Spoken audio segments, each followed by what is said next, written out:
ನಮಸ್ತೆ ವೀಕ್ಷಕರೇ, ನಮ್ಮ ಕರ್ನಾಟಕ ಸುದ್ದಿಗೆ ಸ್ವಾಗತ. ನಾನು ಸವಿತಾ ದೊಡ್ಡಯ್ಯ. ನಾನೊಬ್ಬ ವಿಪಕ್ಷ ಶಾಸಕ, 3 ಬಾರಿ ಶಾಸಕನಾಗಿದ್ದೇನೆ. ನನಗೆ ಯಾವ ಸಂದರ್ಭದಲ್ಲಿ ಹೇಗೆ ಮಾತನಾಡಬೇಕೆಂದು ಗೊತ್ತಿದೆ. ಕಾಂಗ್ರೆಸ್ ಜಿಲ್ಲಾಧ್ಯಕ್ಷ ಚಂದ್ರಶೇಖರ್ ಗೌಡ ಹಾಗೂ ಗೌರಿಶಂಕರ್ ಯಾಕೆ ಸುದ್ದಿಗೋಷ್ಠಿ ಕರೆದಿದ್ರು ಅಂತ ಗೊತ್ತಿದೆ. ಗೌರಿಶಂಕರ್ ನನ್ನ ಬಗ್ಗೆ ಕೇವಲವಾಗಿ ಮಾತನಾಡಿದ್ರೆ ಮಾನನಷ್ಟ ಮೊಕದ್ದಮೆ ಹೂಡುತ್ತೇನೆ ಎಂದು ತುಮಕೂರು ಗ್ರಾಮಾಂತರ ಶಾಸಕ ಸುರೇಶ್ ಗೌಡ ತಿರುಗೇಟು ಕೊಟ್ಟಿದ್ದಾರೆ.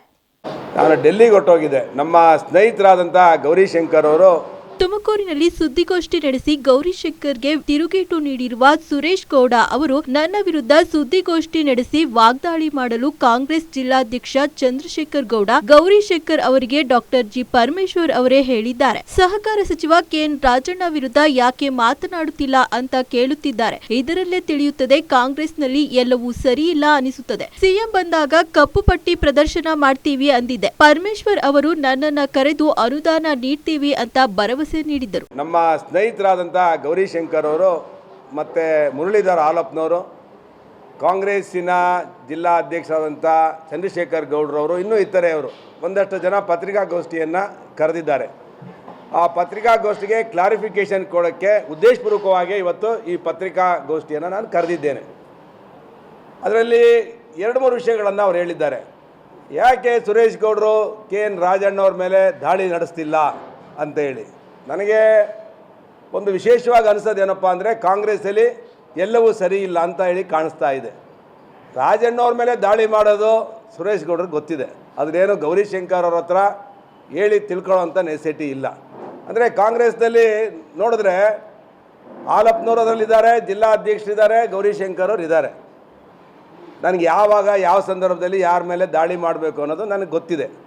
ಆದರೆ ಇವತ್ತು ಮುಖ್ಯವಾಗಿ ನಾನು ಈ ಪತ್ರಿಕಾಗೋಷ್ಠಿಯಲ್ಲಿ ತಿಳಿಸೋದೇನಪ್ಪ ಅಂತ ಹೇಳಿದ್ರೆ,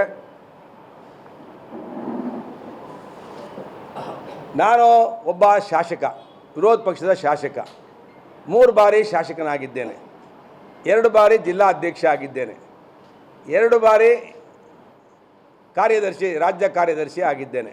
ನನಗೆ ಯಾವ ಸಂದರ್ಭದಲ್ಲಿ ಯಾವುದ ವಿಷಯವನ್ನು ತಗೊಳ್ಬೇಕು ಅನ್ನೋದು ಚೆನ್ನಾಗಿ ಗೊತ್ತಿದೆ.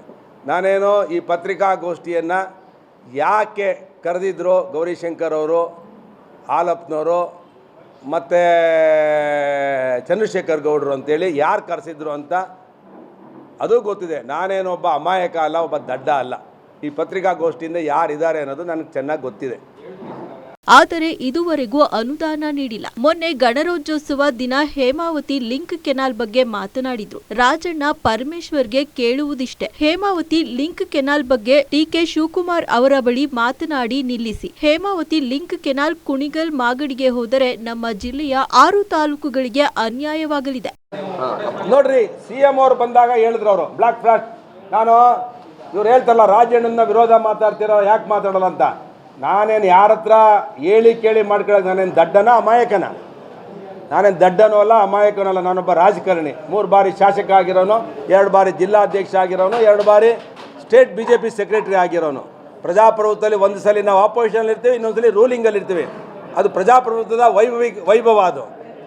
ಅಂಥ ವಿಷಯದಲ್ಲಿ ಇವರು ಜಿಲ್ಲೆ ಒಳಗಡೆ ಲಿಫ್ಟ್ ಇರಿಗೇಷನ್ನು ನಮ್ಮದು ಇದು ಹೋಯ್ತು, ಯಾವುದೋ ಲಿಂಕ್ ಕೆನಾಲ್ ಹೋಯ್ತು.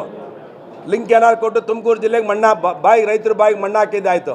ಎತ್ತಿನ ಹೊಳೆ ಯೋಜನೆ ಯಾಕ್ರಿ ಮಧುಗಿರಿಗೆ ₹1 ಹಣ ಬಿಡುಗಡೆ ಮಾಡಿಲ್ಲ, ಇನ್ನೂ ಟೆಂಡರ್ ಆಗಿಲ್ಲ? ಪರಮೇಶ್ವರ್ ಕ್ಷೇತ್ರದಲ್ಲಿ ಯಾಕಾಗಿಲ್ಲ? ನಮ್ಮದು ಆರ್ಡರ್ ಆಗಿದೆ, ಯಾವುದು ಕೋರಾ ಮತ್ತು ಬೆಳ್ಳಾವಿ ಕೆರೆಗಳಿಗೆ ಹೇಮಾವತಿ ಎತ್ತಿನೊಳೆ ನೀರು ತುಂಬಿಸೋದು. ಇಲ್ಲಿವರೆಗೂ ಹಣ ಬಿಡುಗಡೆ ಮಾಡಿಲ್ಲ, ಬರೀ ಆರ್ಡ್ರು ಪೇಪರಲ್ಲಿ. ಮುಖ್ಯಮಂತ್ರಿಗಳು KSCA ಸ್ಟೇಡಿಯಂ ಯಾರ್ದು? ಸರ್ಕಾರದ್ದು. ಅದು ಪ್ರೈವೇಟ್. ಅದು cricket stadium is A private company. ಎಲ್ಲ ಏನಾಗಿ ಅದಕ್ಕೆ ಜಿಲ್ಲೆಯಲ್ಲಿ DK ಶಿವಕುಮಾರ್ ಲಿಂಕ್ ಕ್ಯಾನಲ್ಗೆ ಬಿಟ್ಟರೆ ಇನ್ಯಾವುದಕ್ಕೂ ಹಣ ಬಂದಿಲ್ಲ. 200 ಕೋಟಿ ಅದು ಸರ್ಕಾರ ಎಲ್ಲರಿಗೂ ಕೊಟ್ಟಿದೆ, ಎಲ್ಲ ಕಾರ್ಪೊರೇಷನ್ಗೂ ಹಣ ಕೊಟ್ಟಿದ್ದಾರೆ. ಅದರಲ್ಲಿ ಇವ್ರಿಗೂ ಕೊಟ್ಟಿದ್ದಾರೆ, ಜ್ಯೋತಿ ಗಣೇಶ್ಗೂ. ಇವ್ರದ್ದೇನು ಅದರಲ್ಲಿ ಏನು ಕೊಡುಗೆ ಇಲ್ಲ. ಏನು ಹೇಳಿ?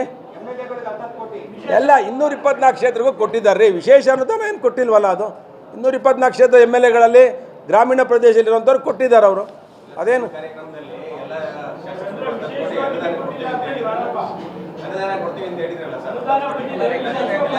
ನೋಡ್ರಿ, 2 ಬಾರಿ ಶಾಸಕರಿಗೆ ಕೊಟ್ಟಿದ್ದಾರೆ. ಮೊದಲನೇ ಸಲ ಕಾಂಗ್ರೆಸ್ನವ್ರು 25 ಕೋಟಿ ಕೊಟ್ಟರು ಫಸ್ಟ್ ಇಯರು. ಸೆಕೆಂಡ್ ನಮಗೆ ಕೊಡಲಿಲ್ಲ, ಅದನ್ನು 10 ಕೋಟಿ ಕೊಡ್ತೀವಿ ಅಂತ ಹೇಳಿದ್ರು, ಕೊಡಲಿಲ್ಲ. ಈಗ ಎಲ್ಲರಿಗೂ ಕೊಟ್ಟಂಗೆ ತಾರತಮ್ಯ ಇಲ್ಲದೆ ಈಗ 10 ಕೋಟಿ ರಿಲೀಸ್ ಮಾಡಿದ್ದಾರೆ. 10 ಕೋಟಿ ಕೊಟ್ಟಿದ್ದಾರೆ. 10 ಕೋಟಿಯಲ್ಲಿ ಏನು ಕೆಲಸ ಮಾಡೋಕ್ಕಾಗುತ್ತೆ? ಕಾಂಗ್ರೆಸ್ ಎಲ್ರಿಗೂ ಸೇರಿ ಕೊಟ್ಟಿದ್ದಾರೆ ಇನ್ ಜನರಲ್. ಮುಂದುವರೆದು ಮಾತನಾಡಿದ ಅವರು, ಕುಣಿಗಲ್ ವಿಧಾನಸಭಾ ಕ್ಷೇತ್ರಕ್ಕೆ 100 ಕೋಟಿ ಅನುದಾನ ನೀಡಿದ್ದಾರೆ. ಕೊರಟಗೆರೆ, ಮಧುಗಿರಿ, ಕೋರಾ, ಬೆಳ್ಳಾವಿಗೆ ಎತ್ತಿನ ಹೊಳೆ ನೀರು ಒದಗಿಸಲು ಯೋಜನೆಯಾಗಿದೆ. ಇಲ್ಲಿಯವರೆಗೆ ತುಮಕೂರು ಜಿಲ್ಲೆ ನೀರಾವರಿಗೆ ಅನುದಾನ ನೀಡಿಲ್ಲ. ಪರಮೇಶ್ವರ್ ಕೊಟ್ಟ ಮಾತು ಉಳಿಸಿಕೊಳ್ತಿಲ್ಲ. ನೀರು ನಮಗೆ ಬರುವುದಿಲ್ಲ. ಪರಮೇಶ್ವರ್, ರಾಜಣ್ಣ, ಗೌರಿಶಂಕರ್ ಬಗ್ಗೆ ವೈಯಕ್ತಿಕವಾಗಿ ಮಾತನಾಡಲ್ಲ. ಕೆನಾಲ್ ಯೋಜನೆ ಸಂಬಂಧ ಪರಮೇಶ್ವರ್ ಅವರು ಲಿಂಕ್ ಕೆನಾಲ್ ನಿಲ್ಲಿಸಲು ಶ್ವೇತಪತ್ರ ಹೊರಡಿಸಬೇಕು. ಮರಳು ದಂಧೆ ಮಾಡಿ ಹಗರಣ ಮಾಡಿ ಹಣ ಲೂಟಿ ಮಾಡೋರು ನೀವು. ನಾಲಿಗೆಯನ್ನ ಬಿಗಿ ಹಿಡಿದು ಮಾತನಾಡಬೇಕು. ಗೌರಿಶಂಕರ್ಗೆ ರಾಜಕೀಯ ಗುರು ಪರಮೇಶ್ವರ್ ಅವರು. ಪರಮೇಶ್ವರ್ ಜೊತೆ ಮ್ಯಾಚ್ ಫಿಕ್ಸಿಂಗ್ ಮಾಡಿಕೊಂಡು ಚುನಾವಣೆ ನಡೆಸುತ್ತಾರೆ. ಕೊರಟಗೆರೆಯಲ್ಲೂ ಗೆದ್ದಿದ್ದು ಕೂಡ ಮ್ಯಾಚ್ ಫಿಕ್ಸಿಂಗ್ ಇಂದಲೇ ಎಂದು ಪರಮೇಶ್ವರ್ ಅವರ ಮೇಲೆ ಸುರೇಶ್ ಗೌಡ ಆರೋಪಿಸಿದ್ದಾರೆ. ಲಿಫ್ಟ್ ಇರಿಗೇಷನ್ ನಮ್ದು ಇದು ಹೋಯ್ತು, ಯಾವುದೋ ಲಿಂಕ್ ಕೆನಾಲ್ ಹೋಯ್ತು. ಲಿಂಕ್ ಕೆನಾಲ್ ಕೊಟ್ಟು ತುಮಕೂರು ಜಿಲ್ಲೆಗೆ ಮಣ್ಣಾ ರೈತರ ಬಾಯಿಗೆ ಮಣ್ಣು ಹಾಕಿದ್ದಾಯ್ತು. ಎತ್ತಿನ ಹೊಳೆ ಯೋಜನೆ ಯಾಕ್ರಿ ಮಧುಗಿರಿಗೆ ₹1 ಹಣ ಬಿಡುಗಡೆ ಮಾಡಿಲ್ಲ? ಇನ್ನೂ ಟೆಂಡರ್ ಆಗಿಲ್ಲ. ಪರಮೇಶ್ವರ್ ಕ್ಷೇತ್ರದಲ್ಲಿ ಯಾಕಾಗಿಲ್ಲ? ನಮ್ಮದು ಆರ್ಡರ್ ಆಗಿದೆ, ಯಾವುದು ಕೋರಾ ಮತ್ತು ಬೆಳ್ಳಾವಿ ಕೆರೆಗಳಿಗೆ ಹೇಮಾವತಿ ಎತ್ತಿನೊಳೆ ನೀರು ತುಂಬಿಸೋದು. ಇಲ್ಲಿವರೆಗೂ ಹಣ ಬಿಡುಗಡೆ ಮಾಡಿಲ್ಲ. ಬರೀ ಆರ್ಡ್ರು ಪೇಪರಲ್ಲಿ. ಮುಖ್ಯಮಂತ್ರಿಗಳು KSCA ಸ್ಟೇಡಿಯಂ ಯಾರ್ದು? ಸರ್ಕಾರದ್ದು. ಅದು ಪ್ರೈವೇಟ್. ಅದು cricket stadium is A private company. ಎಲ್ಲ ಏನಾಗಿ ಅದಕ್ಕೆ ಜಿಲ್ಲೆಯಲ್ಲಿ DK ಶಿವಕುಮಾರ್ ಲಿಂಕ್ ಕ್ಯಾನಲ್ಗೆ ಬಿಟ್ಟರೆ ಇನ್ಯಾವುದಕ್ಕೂ ಹಣ ಬಂದಿಲ್ಲ. 200 ಕೋಟಿ ಅದು ಸರ್ಕಾರ ಎಲ್ಲರಿಗೂ ಕೊಟ್ಟಿದೆ. ಎಲ್ಲ ಕಾರ್ಪೊರೇಷನ್ಗೂ ಹಣ ಕೊಟ್ಟಿದ್ದಾರೆ. ಅದರಲ್ಲಿ ಇವ್ರಿಗೂ ಕೊಟ್ಟಿದ್ದಾರೆ, ಜ್ಯೋತಿ ಗಣೇಶ್ಗೂ. ಇವ್ರದ್ದೇನು ಅದರಲ್ಲಿ ಏನು ಕೊಡುಗೆ ಇಲ್ಲ. ಏನು ಹೇಳಿ? ಎಲ್ಲ 224 ಕ್ಷೇತ್ರಕ್ಕೂ ಕೊಟ್ಟಿದ್ದಾರೆ ರೀ. ವಿಶೇಷ ಅನುದಾನ ಏನು ಕೊಟ್ಟಿಲ್ವಲ್ಲ. ಅದು 224 ಕ್ಷೇತ್ರ MLAಗಳಲ್ಲಿ ಗ್ರಾಮೀಣ ಪ್ರದೇಶದಲ್ಲಿರುವಂಥವ್ರು ಕೊಟ್ಟಿದ್ದಾರೆ ಅವರು. ಅದೇನು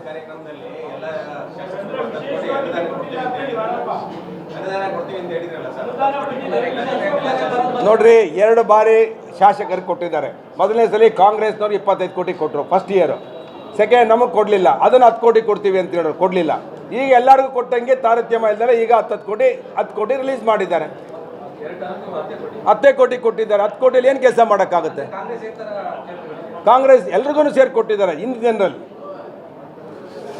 ಈ ಸಲ ನಮ್ಮ ಕಾಡ್ಗೊಲ್ಲ ಸಮಾಜದ ಷಣ್ಮುಗಪ್ಪ ಅವ್ರನ್ನ ಹಾಕಿ 3,000 ಓಟ್ ತಗೊಂಡ್ರು.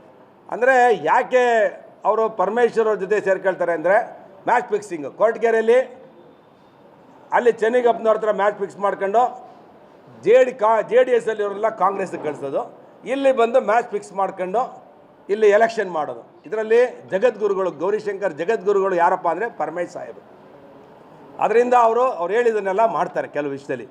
ಅದರಿಂದ ನಾನು ಗೌರಿಶಂಕರ್ ಹತ್ರ ಪಾಠ ಕಲಿಬೇಕಾಗಿಲ್ಲ ರಾಜಕೀಯದ. 3 ಬಾರಿ ಶಾಸಕನಾಗಿರೋನು ನಾನು. ಇನ್ನೊಂದೇನೆಂದರೆ ಪ್ರಯಾಗಿಗೆ ಹೋದಾಗ ನಾನು ಪ್ರಯಾಗ್ರಾಜ್ಗೆ ಹೋಗಿ ಪುಣ್ಯಸ್ನಾನ ಮಾಡಿ ಬಂದಿರೋದನ್ನ ಮಹನೀಯರು ಟೀಕೆ ಮಾಡಿದ್ದಾರೆ. ನಾನು ನನ್ನ ಸ್ವಂತ ಸಂಪಾದನೆ ಮಾಡೋ ದುಡ್ಡಲ್ಲಿ ನಾನು ಹೋಗಿದ್ದೇನೆ. ನಾನು ಪಾಪ ಕಳ್ಕೊಂಡಿದ್ದೀನೋ ಪುಣ್ಯ ತಂದಿದ್ದೀನೋ ಅದು ಅವ್ರಿಗೆ ಬೇಕಾಗಿಲ್ಲ.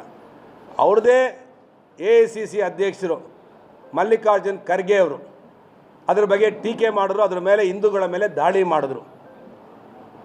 ಪದೇ ಕಾಂಗ್ರೆಸ್ ಪಕ್ಷ ಹಿಂದುತ್ವದ ಮೇಲೆ, ಹಿಂದೂಗಳ ಭಾವನೆಗಳ ಮೇಲೆ ದಾಳಿ ಮಾಡುತ್ತೆ. ದಾಳಿ ಮಾಡಿದ್ಮೇಲೆ ಡೆಲ್ಲಿಯಲ್ಲಿ ಅವ್ರಿಗೆ 0ಯನ್ನು ಡೆಲ್ಲಿ ಜನ 0 ಸುತ್ತಿದ್ರು. 70 ಕ್ಷೇತ್ರದಲ್ಲಿ 67 ಕ್ಷೇತ್ರದಲ್ಲಿ ಕಾಂಗ್ರೆಸ್ಸು ಠೇವಣಿ ಕಳ್ಕೊಂಡಿದೆ. ಅದಾದಮೇಲೆ DK ಶಿವಕುಮಾರ್ ಅವರು ಅವರ ಶ್ರೀಮತಿಯವರು ಹೋಗಿ ಪ್ರಯಾಗ್ರಾಜ್ಗೆ ಹೋಗಿ ಗಂಗಾ ಸ್ನಾನವನ್ನು ಮಾಡಿ ಬಂದರು. ನಾನು ಅವರು ಪಾಪ ಕಳ್ಕೊಂಡ್ರೋ ಪುಣ್ಯ ಕಳ್ಕೊಂಡ್ರೋ ಅದನ್ನು ನಾನು ಹೇಳೋಕ್ಕೋಗಲ್ಲ. ಕರ್ನಾಟಕ ರಾಜ್ಯದ ಕೊನೆಯ ಸಿಎಂ ಸಿದ್ದರಾಮಯ್ಯನವರೇ. ಇದು ರಾಜ್ಯದಲ್ಲಿ ಕಾನೂನು ಸುವ್ಯವಸ್ಥೆ ಹಾಳಾಗಿದೆ. ಈ ಬಾರಿ ಸಿಎಂ ಸರಿಯಾಗಿ ಕೆಲಸ ಮಾಡ್ತಿಲ್ಲ. ಹೋಮ್ ಮಿನಿಸ್ಟರ್ ಯಾರಪ್ಪ ಇವತ್ತು ಅಂದ್ರೆ DK ಶಿವಕುಮಾರ್, ರಾಜಣ್ಣ, ಯತೀಂದ್ರ ಆಗಿದ್ದಾರೆ. ಪರಮೇಶ್ವರ್ ಹೋಮ್ ಮಿನಿಸ್ಟರ್ ಆಗಿಲ್ಲ. ಬರೀ ಮುಸ್ಲಿಂ ಓಲೈಕೆ ಯಾವುದಾದ್ರೂ ಕ್ರಷರ್ ನಲ್ಲಿ ನಾನು ಕಮಿಷನ್ ಪಡೆದಿದ್ದರೆ ಆ ಕ್ರಷರ್ ಮುಂದೆ ನಾನು ನೇಣು ಹಾಕಿಕೊಳ್ಳುತ್ತೇನೆ. ನಿಮಗೆ ಇದು ಕೊನೆ ವಾರ್ನಿಂಗ್. ನನ್ನ ಬಗ್ಗೆ ವೈಯಕ್ತಿಕವಾಗಿ ಮಾತನಾಡಿದರೆ ಕೋರ್ಟ್ಗೆ ಹೋಗಬೇಕಾಗುತ್ತದೆ ಎಂದು ತುಮಕೂರಿನಲ್ಲಿ ಬಿಜೆಪಿ ಶಾಸಕ ಸುರೇಶ್ ಗೌಡ ಕಾಂಗ್ರೆಸ್ ನಾಯಕರ ವಿರುದ್ಧ ವಾಗ್ದಾಳಿ ನಡೆಸಿದ್ದಾರೆ. ಹೆಜ್ಜೆ ಗುರುತನ್ನ ಈ ಸಲ ಮುಖ್ಯಮಂತ್ರಿ ಆದಾಗ ಬಿಡಲಿಲ್ಲ.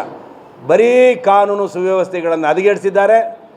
ಮುಸಲ್ಮಾನರನ್ನ ಪೊಲೀಸ್ ಸ್ಟೇಷನನ್ನು ಪರಮೇಶ್ವರ್ ಹೋಮ್ ಮಿನಿಸ್ಟರ್ ಅಲ್ಲ, ಇವತ್ತು ಹೋಮ್ ಮಿನಿಸ್ಟರ್ ಯಾರಪ್ಪ ಅಂದರೆ DK ಶಿವಕುಮಾರ್ ಅವರು ಹೋಮ್ ಮಿನಿಸ್ಟರ್ ಆಗಿದ್ದಾರೆ, KN ರಾಜಣ್ಣವರು ಹೋಮ್ ಮಿನಿಸ್ಟರ್ ಆಗಿದ್ದಾರೆ, ಯತೀಂದ್ರ ಅವರು ಹೋಮ್ ಮಿನಿಸ್ಟರ್ ಆಗಿದ್ದಾರೆ. ಇವರು ಹಿಂದೆ ಬೆಂಚಲ್ಲಿ ಕೂತಿದ್ದಾರೆ. ಹೋಮ್ ಸೀಟನ್ನು ಕೂತ್ಕೊಂಡು ಕರ್ನಾಟಕದಲ್ಲಿ ಮುಸಲ್ಮಾನರು ಓಡಿಸ್ತಾ ಇದ್ದಾರೆ. ಅವರು ಏನಾದರೂ ಗಲಾಟೆ ಆದರೆ ಸ್ಟೇಷನ್ ನುಗ್ಗಿ ಚಚ್ತಾರೆ ನಮ್ಮ ಪೊಲೀಸ್ನವ್ರಿಗೆ. ನಾನಿವತ್ತು ಪೊಲೀಸವ್ರಿಗೆ ರಕ್ಷಣೆ ಕೊಡಬೇಕು, ಪೊಲೀಸವ್ರು ನಮಗೆ ರಕ್ಷಣೆ ಕೊಡಬೇಕು ಜನಸಾಮಾನ್ಯರಿಗೆ, ಪೊಲೀಸವ್ರಿಗೆ ಜನಸಾಮಾನ್ಯರು ರಕ್ಷಣೆ ಕೊಡುವಂಥ ಪರಿಸ್ಥಿತಿಗೆ ಬಂದು ಇವತ್ತು ಈ ಸರ್ಕಾರ ನಿಂತಿದೆ.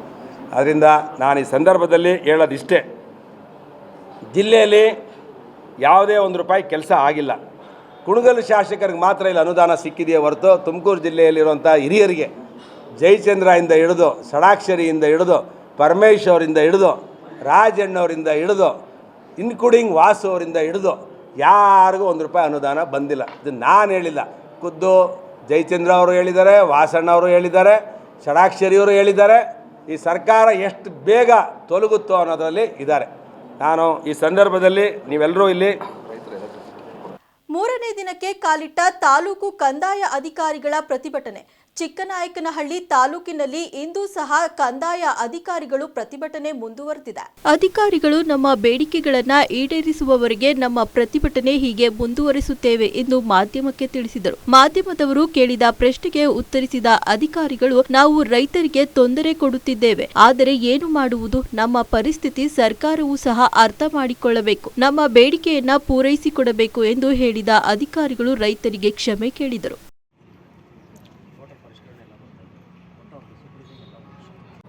ಈಗ ಇಲ್ಲಿ ನಮ್ಮ ಕೆಲಸಗಳು ವಿಳಂಬ ಆಗ್ತಿದ್ದೇವೆ ಅಂತ ಹೇಳ್ಬಿಟ್ಟು ಒಂದು ಕೂಗು ಕೇಳಿ ಬರ್ತಾ ಇದೆ.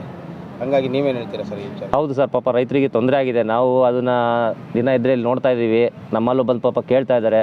ಆದರೆ ನಮಗೆ ಈಗ ಏನು ಮಾಡೋಕ್ಕಾಗದ ಪರಿಸ್ಥಿತಿ ಇದ್ದೀವಿ. ಯಾಕೆಂದರೆ ನಾವು ಕರೆಕ್ಟಾಗಿದ್ದರೆ ನಮಗೆ ಎಲ್ಲ ಸೌಲಭ್ಯ ಕೊಟ್ಟರೆ ನಾವು ರೈತರುಗಳಿಗೆ ನಾವು ಅನುಕೂಲ ಮಾಡ್ಬೋದು. ಈಗ ನಮಗೆ ಏನೂ ಇಲ್ಲ ಅಂದರೆ ನಾವು ಇವಾಗ ಕೈ ಬಿಟ್ಟರೆ ನಮಗೆ ಸರಿ ಹೋಗೋದಿಲ್ಲ. ಅದಕ್ಕೋಸ್ಕರ ನಾವು ಅವರಿಗೆ ಒಂದು ಇದನ್ನೇ ಹೇಳಿ ಕಳಿಸ್ತಾ ಇದ್ದೀವಿ, ಇಲ್ಲಪ್ಪ ನಾವು ಮುಷ್ಕರ ಮುಗಿಯೋವರೆಗೂ ನಾವು ಕೈಲಿ ಆಗೋದಿಲ್ಲ ಕೆಲಸ ಮಾಡೋದಕ್ಕೆ, ನಿಮ್ಮ ಮೇಲಧಿಕಾರಿ ಹತ್ರ ಹೋಗಿ ಅದರ ಬಗ್ಗೆ ಮಾತಾಡಿ ಅಂತಲೂ ಸಹ ನಾವು ಹೇಳಿ ಕಳಿಸ್ತಾ ಇದ್ದೀವಿ ಸರ್. ಬಟ್ ನಮ್ಮಲ್ಲಿ ಸರ್ಕಾರಕ್ಕಿಂತ ಅವ್ರಿಗೆ ಕಿವಿಗೆ ಮುಟ್ಟಿಲ್ಲ ಅನಿಸುತ್ತೆ ನಮ್ಮ ಕೂಗು. ಅಲ್ಲಿಂದ ನಮ್ಮನ್ನೇನು ನಮ್ಮ ರಾಜ್ಯ ಸಂಘದವ್ರಿಗೂ ಆಗಲಿ ಯಾರನ್ನೂ ಕರೆದು ಇದುವರೆಗೂ ಮಾತಾಡಿಸಿಲ್ಲ. ಸರ್ಕಾರದಿಂದ ಏನೂ ಸಹ ಆದೇಶಗಳು ಬಂದಿಲ್ಲ 3 ದಿವಸ ಆದ್ರೂ. ಹಾಗಾಗಿ ಇದನ್ನು ಮತ್ತೆ ನಾವು ಕಂಟಿನ್ಯೂ ಮಾಡಿದ್ವಿ ಸರ್. ಯಾವುದೇ ಮುಷ್ಕರ ಕೈ ಬಿಟ್ಟಿಲ್ಲ, ಮುಷ್ಕರನ ಮುಂದುವರಿಸ್ತಾ ಇದ್ದೀವಿ ಸರ್. ಈ ನಮ್ಮ ಬೇಡಿಕೆಗಳು ಈಡೇವರೆಗೂ ಮುಂದುವರಿಸ್ತೀವಿ ಸರ್. ಈಗ ಅಲ್ಲಿ ನಿಮ್ಮ ರಾಜ್ಯ ಸರ್ಕಾರದಿಂದ ಅದು ರಾಜ್ಯ ಸಂಘಟನೆಯಿಂದ ಅಥವಾ ಜಿಲ್ಲಾ ಸಂಘಟನೆ ಏನಾದ್ರು ನಿಮ್ಗೆ ಏನಾದ್ರು ಓಲೆಗಳು ಏನಾರು ಕಳಿಸಿದಾರ ಅಂತ? ಅವರು ಮುಷ್ಕರನ ಕಂಟಿನ್ಯೂ ಮಾಡಿ ಯಾವುದೇ ಥರದ್ದು ನಮಗೇನು ಅಲ್ಲಿ ಸರ್ಕಾರದ ಕರೆದು ನಮಗೆ ಚರ್ಚೆಗಳು ಏನೂ ಆಗಿಲ್ಲ. ಆದ್ದರಿಂದ ನಮ್ಮ ಬೇಡಿಕೆ ಇಡೋವರೆಗೂ ನೀವು ಮುಂದುವರಿಸಿ ಮುಷ್ಕರನ ಅಂತ ಹೇಳಿದ್ದಾರೆ. ಈ ಮುಷ್ಕರನ ಮತ್ತೆ ನೆಕ್ಸ್ಟ್ ಹಂತದಲ್ಲಿ ನಾವು ಉಪವಿಭಾಗ ಹಂತದಲ್ಲಿ ಜಿಲ್ಲಾ ಹಂತದಲ್ಲಿ ಮಾಡೋಕ್ಕೆ ಇದು ಮಾಡಿದ್ದೀವಿ. ಅದನ್ನು ನಮ್ಮ ರಾಜ್ಯಾಧ್ಯಕ್ಷರು ಏನು ಸಂಜೆಗೆ ತಿಳಿಸ್ತೀವಿ ಅಂತ ಹೇಳಿದ್ದಾರೆ, ಅದರಂತೆ ನಾವು ಮುಂದುವರಿತೀವಿ ಸರ್. ಅಂದರೆ ಇಲ್ಲಿ ಮಾಡಲ್ಲ, ಜಿಲ್ಲಾ ಮಟ್ಟದಲ್ಲಿ ಮಾಡ್ತೀರಾ? ಜಿಲ್ಲಾ ಮಟ್ಟದಲ್ಲಿ ಉಪವಿಭಾಗ ಮಟ್ಟದಲ್ಲಿ ಮಾಡ್ತೀವಿ ಸರ್. ಗ್ರಾಮಾಡಳಿತಾಧಿಕಾರಿ ಚಿಕ್ಕನಾಯಕನಹಳ್ಳಿ ತಾಲೂಕು. ಅದೇ ಈ ಒಂದು ಮುಷ್ಕರನ ಇವತ್ತಿಗೆ 3 ದಿನ ಆಯಿತು. 2ನೇ ಹಂತದ ಮುಷ್ಕರ 3 ದಿನ ಆಯಿತು. ಇನ್ನೂವರೆಗೂ ನಮ್ಮ ಒಂದು ಮುಷ್ಕರದ ಕೂಗು ಸರ್ಕಾರಕ್ಕೆ ಇನ್ನೂ ಮುಟ್ಟಿಲ್ಲ ಅಂತ ಕಾಣಿಸ್ತಾ ಇದೆ. ಯಾವುದೇ ರೀತಿಯಾದ ಪ್ರತಿಕ್ರಿಯೆ ನಮ್ಮ ರಾಜ್ಯ ಸಂಘದ ಆಯಿತು, ಜಿಲ್ಲಾ ಸಂಘದ ಆಯಿತು, ಯಾವುದೇ ಅಧ್ಯಕ್ಷರನ್ನ ಕರೆದುಬಿಟ್ಟು ಅಥವಾ ಇಲ್ಲಿ ತನಕ ಯಾರು ಕರೆದು ನಮ್ಮ ಕೂಗು ಮುಟ್ಟಿಲ್ಲದ ಕಾರಣ ಮಾತಾಡಿರುವುದಿಲ್ಲ. ಹಾಗಾಗಿ ಈ ಒಂದು ಮುಷ್ಕರವನ್ನು ನಾವು ಇನ್ನೂ ಮುಂದುವರಿಸ್ತೀವಿ ಅಂತ ಹೇಳೋಕ್ಕೆ ಇಷ್ಟಪಡ್ತೀವಿ. ನಮ್ಮ ರಾಜ್ಯ ಸಂಘದಿಂದ ನಮಗೆ ಈಗಾಗಲೇ ಒಂದು ಆದೇಶ ಬಂದಿದೆ. ನಾವು ನಮ್ಮ ಬೇಡಿಕೆಗಳನ್ನು ಈಡೇರೋ ತನಕ ನಾವೆಲ್ಲರೂ ಹಿಂಗೆ ಒಗ್ಗಟ್ಟಾಗಿ ಮುಷ್ಕರವನ್ನು ಮುಂದುವರಿಸ್ತೀವಿ. ಗ್ರಾಮಾಡಳಿತಾಧಿಕಾರಿ ಚಿಕ್ಕನಾಯಕನಹಳ್ಳಿ ತಾಲೂಕು. ಈ ದಿನ 3ನೇ ದಿನಕ್ಕೆ ನಮ್ಮ ಏನು ಮುಷ್ಕರ 3ನೇ ದಿನಕ್ಕೆ ಕಾಲಿಟ್ಟಿದೆ. ಈಗಲೂ ಸಹ ಸರ್ಕಾರದಿಂದ ಯಾವುದೇ ಪ್ರತಿಕ್ರಿಯೆ ನಮ್ಮ ಮೇಲೆ ಬರ್ತಿಲ್ಲ. ಹಾಗಾಗಿ ಮುಂದೆ ಮುಷ್ಕರವನ್ನು ಮುಂದುವರಿಸ್ತಾ ಇದ್ವಿ. 4ನೇ ದಿನ ನಾಳೆನೂ ಸಹ ಮುಂದುವರಿತಾ ಇದೆ. ಆದಷ್ಟು ಬೇಗ ಸರ್ಕಾರನೂ ನಮ್ಮ ಕಡೆ ಗಮನ. ವಿದ್ಯಾರ್ಥಿಗಳಿಗೆ, ರೈತರುಗಳಿಗೆ ವಂಶವೃಕ್ಷ ಬೇಕು ಅಂತ ಬರ್ತಾರೆ, ಮತ್ತೊಂದು ಬೇಕು ಅಂತ ಬರ್ತಾರೆ. ನಿಮ್ಗೆ ನೀವು ಇದೆಲ್ಲ ಕೆಲಸ ಮಾಡ್ಲಿಕ್ಕೆ ಆಗಲ್ಲ ಅಂತ ಹೇಳ್ಬಿಟ್ಟು ಸಮಸ್ಯೆ ಆಗ್ತಾ ಇದೆ. ಹಂಗಾಗಿ ನೀವೇನು ಹೇಳ್ತೀರಾ? ರೈತರಿಗೆ ನಾವು ಈ ಬಗ್ಗೆ ಕ್ಷಮೆ ಕೋರ್ತೇವೆ. ಬೇಕಂತ ನಾವು ಮಾಡ್ತಾ ಇರೋಂಥದ್ದಲ್ಲ, ನಾವು ನ್ಯಾಯಯುತವಾದ ಬೇಡಿಕೆಗಳನ್ನು ಈಡೇರಿಸಲಿ ಅಂತ ನಾವು ಪ್ರತಿಭಟನೆ ಮಾಡ್ತಾ ಇದ್ವಿ ಬಿಟ್ಟರೆ ನಾವು ಬೇಕು ಅಂತ ಮಾಡ್ತಾ ಇರೋದಲ್ಲ. ಅವ್ರ ಹತ್ರ ಕ್ಷಮೆ ಕೇಳಿ ಆದಷ್ಟು ಬೇಗ ಸರ್ಕಾರ ಈ ಕಡೆ ಗಮನ ಹರಿಸಿದ್ರೆ ನಾವು ಆದಷ್ಟು ಬೇಗ ಕರ್ತವ್ಯಕ್ಕೆ ಹಾಜರಾಗ್ತೀವಿ. ಏರ್ ಇಂಡಿಯಾ ವೈಮಾನಿಕ ಪ್ರದರ್ಶನ ಹಿನ್ನೆಲೆಯಲ್ಲಿ ಬೆಂಗಳೂರು ಯಲಹಂಕ ವಾಯುನೆಲೆ ಸುತ್ತಮುತ್ತಲಿನ ರಸ್ತೆಯಲ್ಲಿ ಸಂಚಾರ ದಟ್ಟಣೆ ಹೆಚ್ಚಾಗಿದೆ.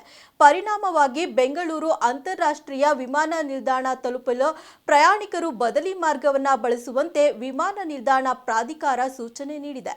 ಫೆಬ್ರವರಿ 12ರಿಂದ 14ರವರೆಗೂ ಹೆಬ್ಬಾಳ ಮೇಲ್ಸೇತುವೆಯಿಂದ ಏರ್ಪೋರ್ಟ್ವರೆಗೂ ಹೆಚ್ಚು ಸಂಚಾರ ದಟ್ಟಣೆಯಾಗುವ ಸಾಧ್ಯತೆ ಇದೆ. ಆದ್ದರಿಂದ ಏರ್ಪೋರ್ಟ್ ತಲುಪುವ ಪ್ರಯಾಣಿಕರಿಗೆ ಬದಲಿ ಮಾರ್ಗಗಳನ್ನು ಬಳಸುವಂತೆ ಸೂಚಿಸಲಾಗಿದೆ. ಈ ಕುರಿತು ಎಕ್ಸ್ ಆಪ್ನಲ್ಲಿ ಪ್ರಕಟಿಸಿರುವ ಬೆಂಗಳೂರು ಅಂತಾರಾಷ್ಟ್ರೀಯ ವಿಮಾನ ನಿಲ್ದಾಣದ ಪ್ರಾಧಿಕಾರ, ಬೆಂಗಳೂರು ಸಂಚಾರ ಪೊಲೀಸರು ಸೂಚಿಸಿದಂತೆ ಪರ್ಯಾಯ ಮಾರ್ಗಗಳನ್ನು ಬಳಸುವುದನ್ನು ಪರಿಗಣಿಸಲು ಪ್ರಯಾಣಿಕರನ್ನ ವಿನಂತಿಸಿದ್ದು, ಏರ್ ಇಂಡಿಯಾ ಪ್ರದರ್ಶನದ ಕಾರಣದಿಂದಾಗಿ NH-44ರಲ್ಲಿ ಭಾರಿ ಮತ್ತು ನಿಧಾನವಾಗಿ ಚಲಿಸುವ ಸಂಚಾರ ದಟ್ಟಣೆಯನ್ನ ತಪ್ಪಿಸಲು ಫೆಬ್ರವರಿ 12ರಿಂದ 14ರ ನಡುವೆ ವಿಮಾನ ನಿಲ್ದಾಣಕ್ಕೆ ಪ್ರಯಾಣಿಸುತ್ತಿರುವ ಪ್ರಯಾಣಿಕರು ಪರ್ಯಾಯ ಮಾರ್ಗಗಳನ್ನು ಪರಿಗಣಿಸಿ ಎಂದು ತಿಳಿಸಿದೆ.